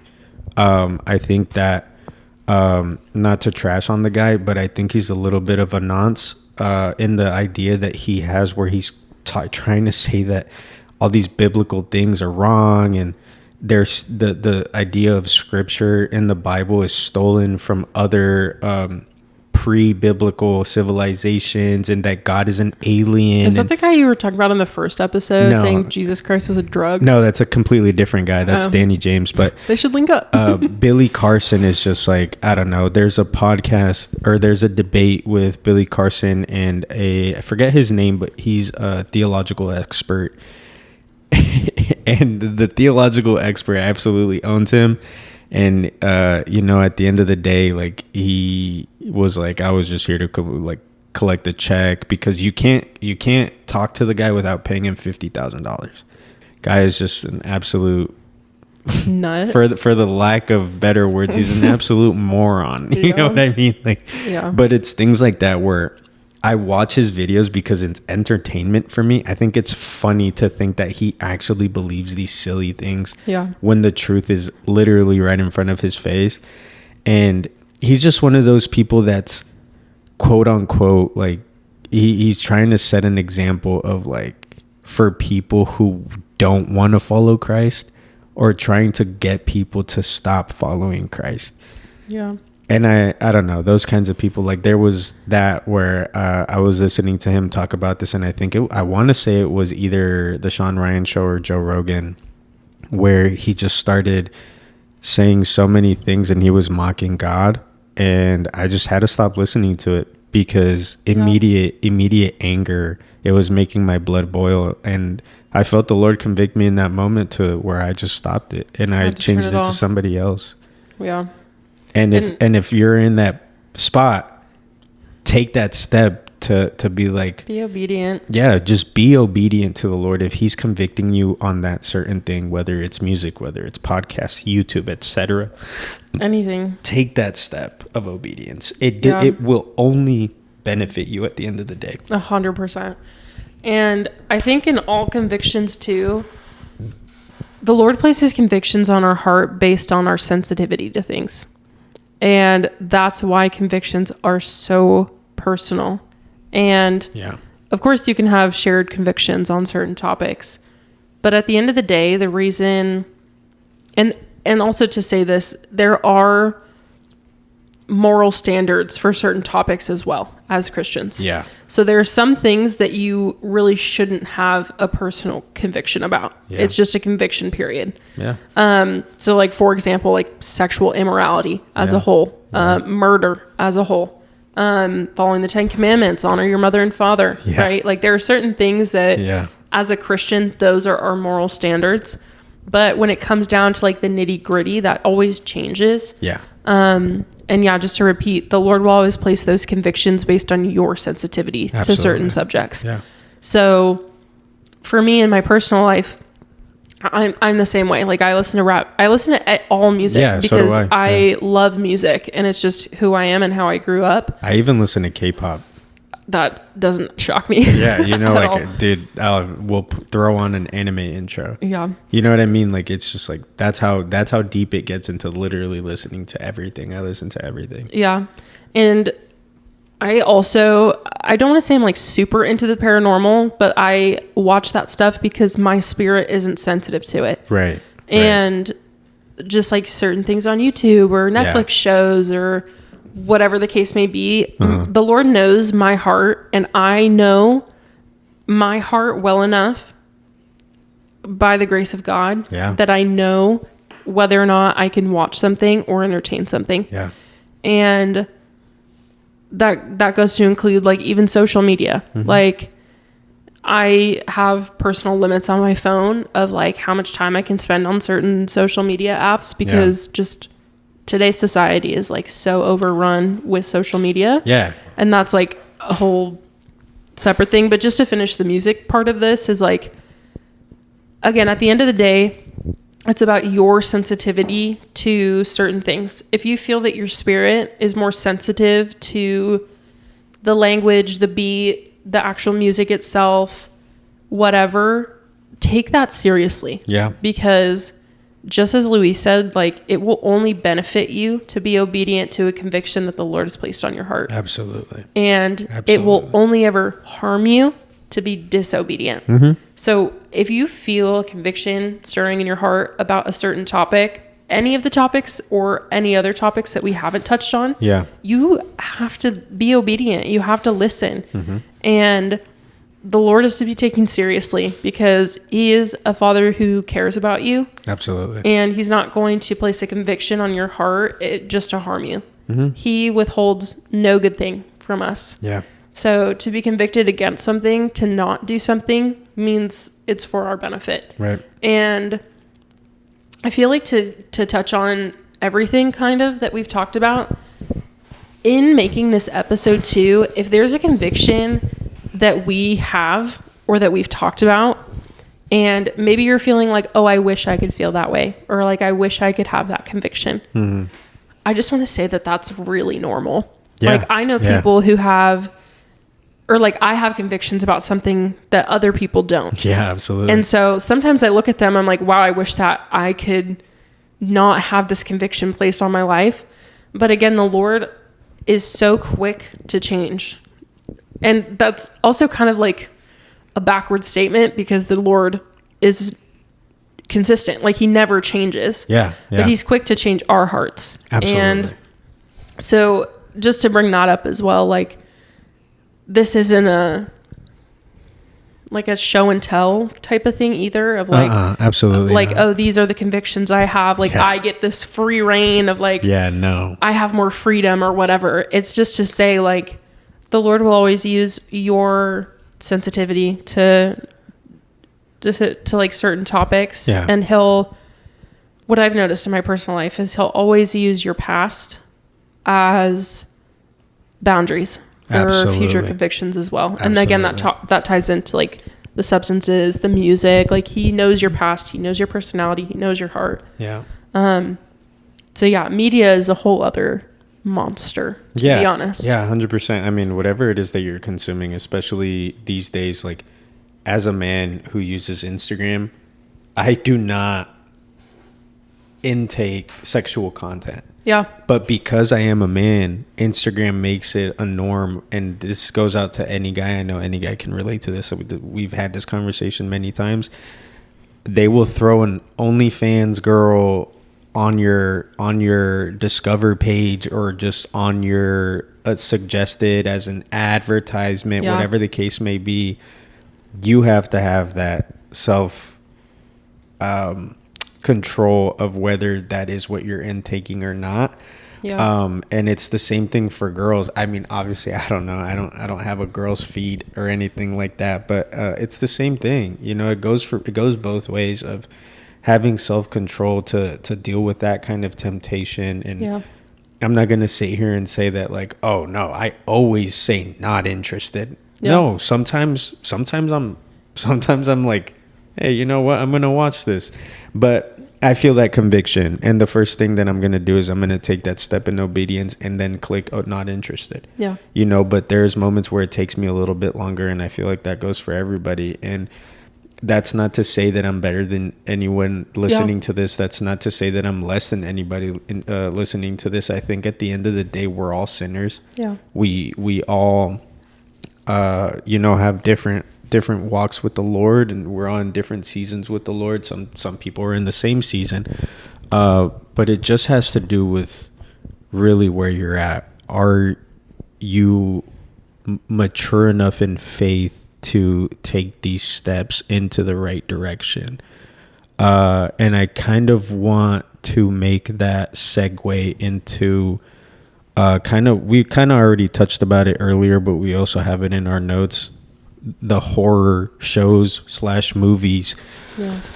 I am a huge fan. Yeah. I've always been, even when I was a scaredy cat as a little kid. I love scary movies. I love scary shows. I love scary videos. Anything that has to do with the paranormal, I am so interested in. But at the end of the day, I know how much I can take. Right. And the Lord knows how much I can take. And I'm not sensitive to these things at the end of the day because of where my faith is in the Lord. But it's stuff that I find entertaining and interesting. You know what I mean? Like, I love the Conjuring trilogies and the Insidious, you know, all of the above. Annabelle, like, huge fan. Yeah. I am such a fan. And maybe it's just for I was going to say insulin instead of adrenaline. Okay, let's hope not insulin. Yeah, it's more of the adrenaline rush that I get from being scared or just like being on my toes in that certain moment. Like, I don't know what it could be, but it's just like, it's so interesting. And I find a lot of interest in things that are based on true stories because everybody's walk on earth is different. You know, like at the end of the day, we go through different things. And if that's something that somebody truly went through, I don't want to say that's cool. I mean, it's cool to me to know that, I don't know, you, for whatever reason, you came into possession with a possessed doll, a demonically possessed doll. I think that that's very interesting. And I wonder how that works. It's not in the realm of my career. It's not in the realm of my life. It's nowhere near me. Yeah. But at the end of the day, I know how strong I stand with the Lord in my life and how much I truly believe that everything in the Bible is true and that He is the truth. You know, but at the end of the day, it's things that I enjoy. Yeah. I don't feel convicted. Yeah. I really don't. And I know that that's a very controversial thing because people are so quick to be like, oh, that's you're inviting demons into your house. Like, no, I'm not, bro. Yeah. I'm really not. Yeah. I think a huge part of it too is the knowledge of fear is not a feeling. No. Fear is a spirit. Yeah. And 2 Timothy 1:7, look it up. But it says we are not given a spirit of fear. Fear is not identified as a feeling that we have. And so same, I've never been bothered by horror shows, horror movies, whatever it may be. It's just never bothered me because my spirit is, it almost like just came to my mind like lockdown. Like, my spirit's on lockdown. Yeah. Like, nothing's coming 100%. In. Like, yeah, absolutely. Like, at least when it comes to that. Like, obviously sometimes the spirit of fear can creep in for certain things. But like, for horror shows, I've never, ever had an issue of that because it's a movie. It's not real. It's fake. Even if it's like based on a true story, like, it's going to be exaggerated. My God is always more powerful than like whatever 100%. I'm watching. So yeah, it's never been a personal conviction for me either because like, my spirit's on lockdown. Like, we're good in here. I know I sent you this TikTok and I think that it kind of perfectly ties into this, but there was that older lady on a podcast and she said, where they were talking about how Biggie in hell. Yeah. Where people were talking about, I guess it's the guy's podcast, but he says like people are more fearful of the devil than they are of Christ because you know, the quote of fear God. Yeah. And she said, how can I fear the created? And I was just like, dog. Yeah. It's so true though. Like it's so true. Like I've never, and I don't know if this just has to do with obviously like the things that I've gone through in life, the life that the Lord has given me. But at the end of the day, like it's just like so true. Like how can I be afraid of the created and not the creator? Preach. Because at the end of the day, the created are afraid of the creator. Yeah. That's like, how are you going to be afraid of somebody who's afraid of the person who literally made you? Yeah. It just like, it makes no sense. And like all throughout Proverbs, the beginning of knowledge, the beginning of wisdom starts with fear of the Lord. Yeah. And that's the only fear you should ever have. Exactly. Yeah. And I think that for me, you know, it's somehow tying into that. Like it's just like you said, like it's fake at the end of the day. Yeah. Whether it's based on a true story or not, I wasn't there to witness it. Right. But I know that in this movie, it's exaggerated for what? For my entertainment. Yeah. You're going to take my money, you know, like at the end of the day, you know, you're going to take my money because I enjoy these things. Yeah. And yeah, I think it's perfect. I know that there are a lot of people that I've had in my life. Not necessarily that I have anymore, but you know, they were a part of my life at one point where I was like, I'm in the mood to watch a scary movie, and I was living with this person, and they were like, no, dude, you're gonna invite demons into our house. Like, bro, I legitimately, my home is anointed. I am anointed. I legitimately only fear God. Like at the end of the day, I may have a fear in a certain moment. I don't know, you know, like it could be anything. Lose your job. Or, yeah, exactly. Like those are normal fears to have, but at the end of the day, it's not the same fear that I have in the fear of my God. Yeah. And again, fear is a spirit, and it can be rebuked, and it will be rebuked at the name of Jesus. Absolutely. Like I do not live in that fear when it comes to things I consume. Yeah. And again, this is all based on personal sensitivity. Absolutely. Because absolutely. If you have a spirit that's more sensitive to fear or to anxiety, stay away from it. Allow yourself to like be removed from that. Yeah. But yeah, it's all just personal. I mean, everything that we're talking about today is personal. 100%. But like 100%. Ultimately, the point of this episode, I feel like, is that convictions are always going to come based on your relationship with the Lord, where you're at with the Lord, and also your past, because the Lord will always use your past for redemption. Yeah. And I think that anybody is allowed to, like, I just want to let this be known. Like, if there are things that we don't find conviction in and you do, you are absolutely welcome to feel that way. Yeah. Just because we don't feel convicted in it does not mean that you should. And I'm not going to sit here and try to change your mind onto why you shouldn't feel convicted. If the Lord is convicting you, it's for a reason. Yeah. You know, and it, like you said, it has to do with personal sensitivity, but there could also be other things, you know, and, you know, kind of just saying this, kind of adding a little bit of an example. Like, I come from a Catholic background, and I am now Christian, but demonic possessions are a big thing in Catholicism. They literally have a specific part in the cathedral, or the Vatican, that specializes in demonic possessions. Yeah. And you see it in these movies, and obviously it's, you know, it's exaggerated for a movie, but like some of these things are real. Yeah. And if you do not rebuke, or if you do not have this faith in the Lord, if you put yourself in a vulnerable state, the enemy is going to attack.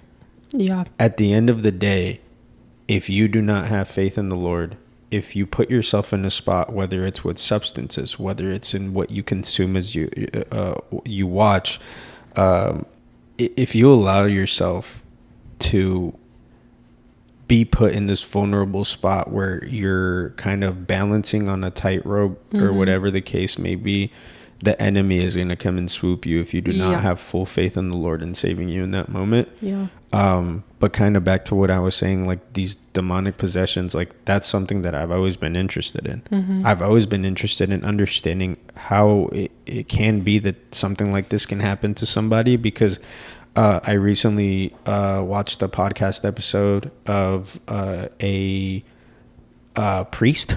I think he's just a priest at the end of the day. Like he's a priest that specializes in demonic possessions, and you know, his daily job is to save people from these demonic possessions. And no, they're not all the ones where it's like, you know, they're floating in the air and their bones are, you know, becoming their jaw is unhinged. No, like it literally can be something as small as anger management. Yeah. Can be a demonic possession, you know, especially if somebody who's calm all the time, you know, and stuff like that. Like he was touching on this subject, and I was so interested in it because I was like, it's crazy to see people who are in this career or on a different life path than I am.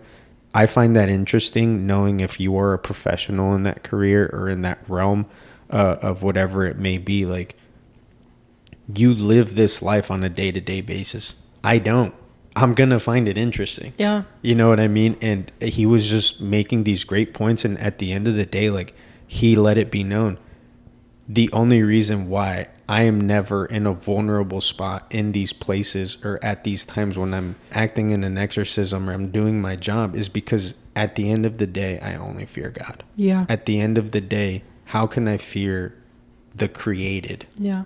When I truly believe in everything of the Creator. Yeah. I'm gonna drop the mic there. I mean, I don't know where else to go. I think I low-key kind of spit. No, that was good. That was.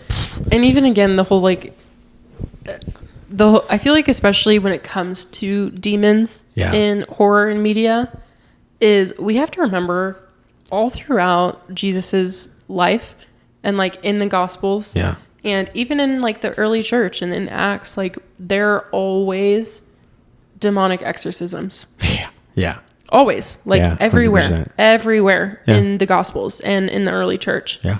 And if you've ever seen the TV show The Chosen. Yeah. I mean, it's again, it's also like a fake TV show. We don't know what it actually would have looked like back in the day. But if you watch the show, Mary, who was possessed, completely normal. Exactly. Like you only know based on the agitation that you witness. Absolutely. It's not the smoke and mirrors that horror makes it out to be. No. Like it's very real. It's in our Bible. Mm-hmm. It's in the truth. It's in the Word of God. Yeah. It happens. Well, I mean, it always will until he comes back. I mean, let's be real. But even then, if you're stuck on the other side of, where you actually, I don't know. Maybe that's a controversial. This is a controversial topic episode, so go for it. For me, it's like if you are on the quote unquote wrong side of the resurrection, I do fear that it will always happen. And in that sense, like, I don't want to say I fear that it will always happen. I feel like you should fear that it will always happen. Absolutely. Because you have the opportunity to be saved. 100%. And all it takes is you believing in Jesus. Absolutely. That's all it takes at the end of the day. Like, you have the freedom. He gives you the freedom to act on whatever you want. But at the end of the day, it's so simple to not be on the wrong side of the resurrection. It's not hard to decide on what's the truth or on what's a lie. Yeah. And in today's day and age, it's so easy to believe the lies. I mean, we're deceived every day, whether it's on the news, whether it's in your music, whether it's in a podcast, whether it's a YouTube video, in everything. Yeah. But the one thing that will never deceive you is the Bible, and the one thing that will never deceive you is Jesus Christ, our Lord. Absolutely. I feel like I low-key kind of spit right there too, that I have nothing else to say. Yeah, no, 100%. It's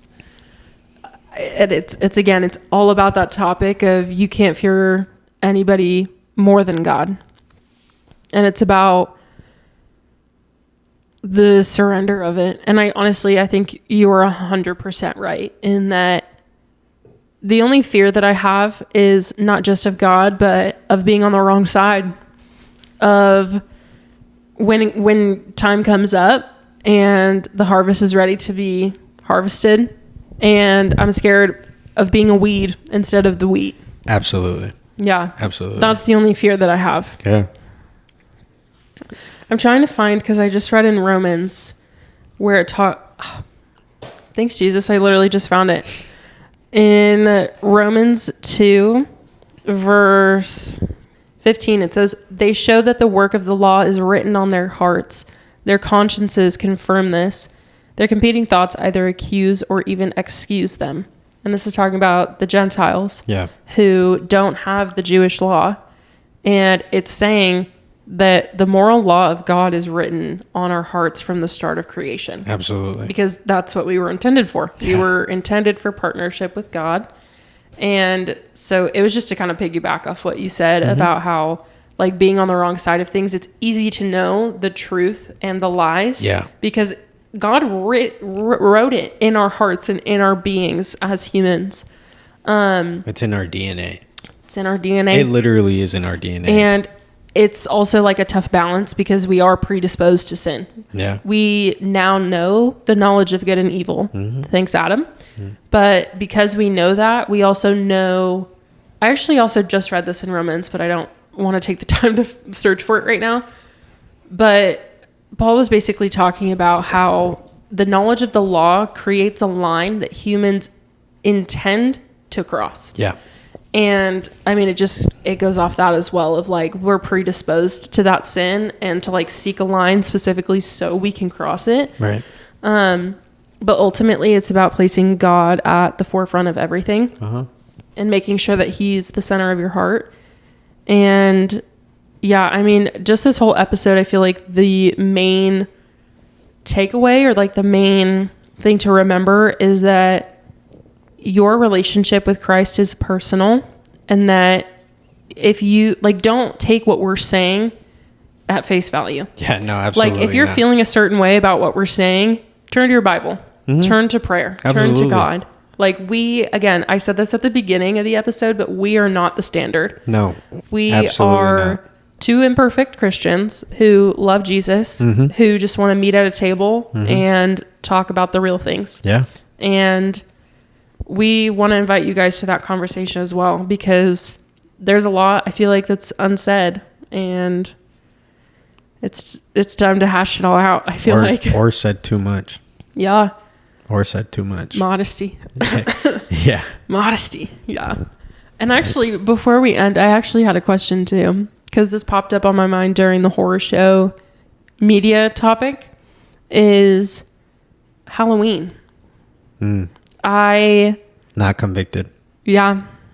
Don't feel conviction. Yeah. It is not the day that it's not Satan's birthday, which is what I heard growing up. I've never seen that. Really? Yeah. I don't know. I don't know if it's just like a cultural thing. It's not the day where you celebrate Satan or whatever the case may be. It maybe is tied to paganism or whatever the case. Like, I don't know. I wasn't alive back then, but now the way that I see it is it's just another form of kids having fun. Yeah. Or adults. If you're an adult and you enjoy Halloween is one of my favorite holidays. I love Halloween. Celebrate. I love spending time with my family. Yeah. I love having a little bit of candy. I love watching kids come and grab candy. I love giving out candy. Yeah, I'm just like, I don't know, the way that I see it, it's just like, it's another way of showing love to one another. And obviously, like, I mean, I'm not going to not talk about it, but obviously there's bad people out there. Yeah. There's bad people out there. But at the end of the day, I just find it as another holiday to show what love is to people, to show what kindness is to people, and to just love each other at the end of the day by giving, and by giving love or receiving love at the end of the day. That's the way that I see it. And I think it brings community together. And I think that the dressing up part is fun. Yeah. I've always I mean, as an adult, I want an excuse to dress up as a kid. Exactly. I feel like, especially as an adult and as I get older, it's a reminder of like childhood. Yeah. And it just brings me back to like that inner kid feeling. It's the nostalgia of being a kid. Yeah. I think it's hard for me now because like I have those nostalgic moments a lot, especially like when I go get a haircut or when I see people that I haven't seen in a while. I was just talking about it with my parents the other day, like she was like, literally in the blink of an eye, you guys were babies, now you guys are adults, and I don't know what to do with myself. Yeah. And I kind of see it the same way as where like I remember being a kid. I remember a lot of my childhood. And I miss that. I miss being an innocent little kid, not knowing about the world. But now I'm an adult, and now I just want to find a reason to feel like a kid again. Yeah. And Halloween is one of those things. Yeah. Yeah, I've never had an issue with like...